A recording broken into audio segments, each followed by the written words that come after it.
একটু মন দোকাতে ভাই কি থাকে না জায়গা বুঝছে কিছু নাই একবার ঠিক আছে আপনার পাশের ব্যবস্থাটা করবেন আমি যাই। একবার প্রকৃত অপরাধীর বিচার হয়েছে, আমরা খুশি হয়েছি, আপনারাও খুশি হয়েছেন। খুশি হয়েছেন না দিদি? হ্যাঁ ভাই, আপনার তো আমি চিনি, আপনার বাইরের সাংবাদিক। হ্যাঁ ভাই, আমার নাম অ্যাক্টর খালিদ। সুমন মেহেদি। সুমন মেহেদি। জি ভাই, আপনাকে এই পুরান ভবনটা নিয়ে একটা প্রতিবেদন করতে আইছি। হ্যাঁ, এটা তো 1,500-2,000 বছর আগে। হ্যাঁ, আমি শুনছি, এর লেগে অনেক সুন্দর। হ্যাঁ, খুব সুন্দর জায়গাটা। আমি মানে একটা সুন্দর জাতীয় লেভেলের একটা প্রতিবেদন। আপনার ঘুরা দেখাই। আচ্ছা, আয় নাই ভাই। হ্যাঁ ভাই, এই ঘরে আনুমানিক 40-50 বছর আগে একটা মার্ডার হয়েছে বুঝছেন।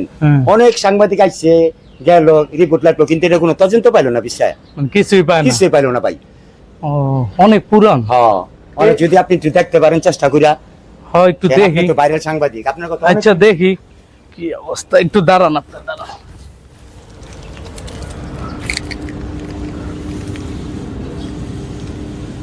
একটু মন দোকাতে ভাই কি থাকে না জায়গা বুঝছে কিছু নাই একবার।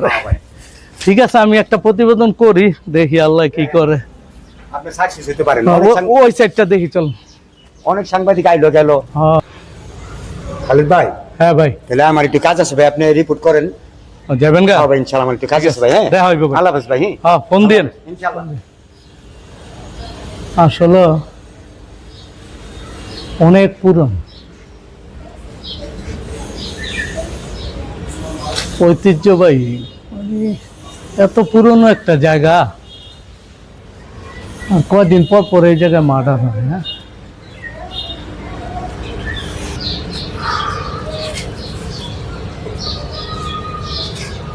আসসালামু আলাইকুম।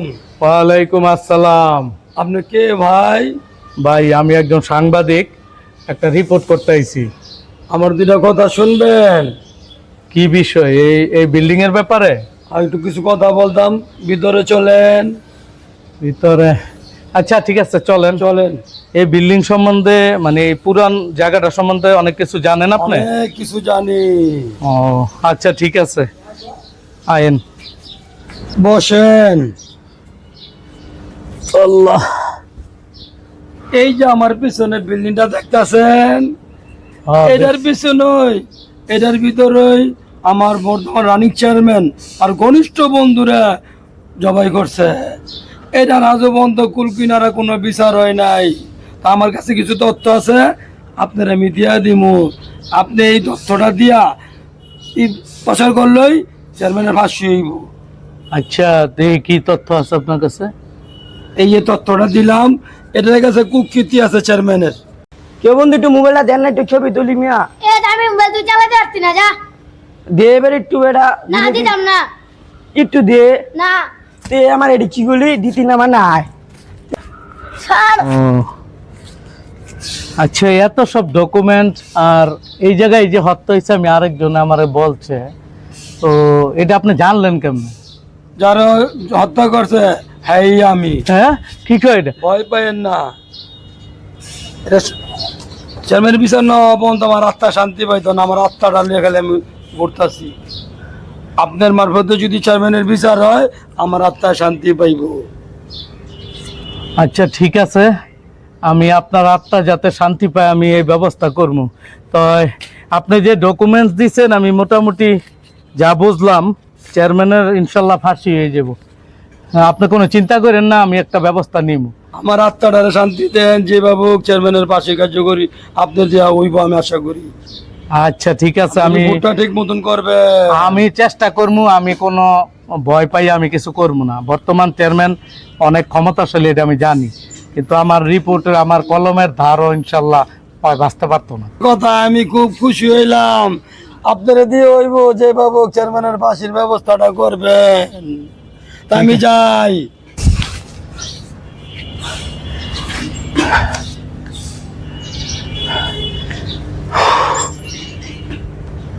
ইনশাল্লাহ আমি চেষ্টা করবো যে প্রকৃত আসামি যে, এর যাতে বিচার হয়।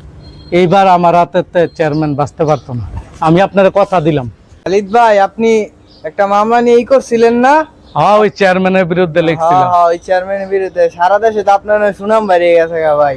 আমার কিছু না ভাই, আমি তথ্য প্রমাণ পাইছি, আমার লেখনির মাধ্যমে চেষ্টা করছি, মূলত দৃষ্টান্তমূলক সাজা হয়েছে চেয়ারম্যানের, আমি অনেক খুশি। তোমরা খুশি তো ভাই? আমরা অনেক খুশি ভাই, শয়তান চেয়ারম্যানের ফাঁসি হয়েছে, আমরা অনেক খুশি। অনেক খুশি। অনেক যাক, জ্বালাইছে এই আয়ো শয়তান চেয়ারম্যান। আয়ো আয়ো, কোনো অনিয়ম পাইলে আমারে কইবা, আমি আচ্ছা দেখব ভাই। বিষয়টা।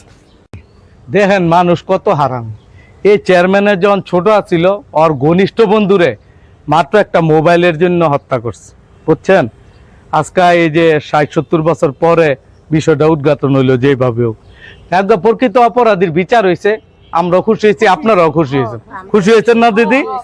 আর আপনাকে কোনো সমস্যা হইলে গেলাম আমার জানাইবেন, আমি আপনাকে ভাই শক্তি দিয়া না পারি, টাকা দিয়া না পারি, আমার তো কলম আছে, কলম দিয়া তো লিখতে পারবো। ভালো থাকবেন দিদি।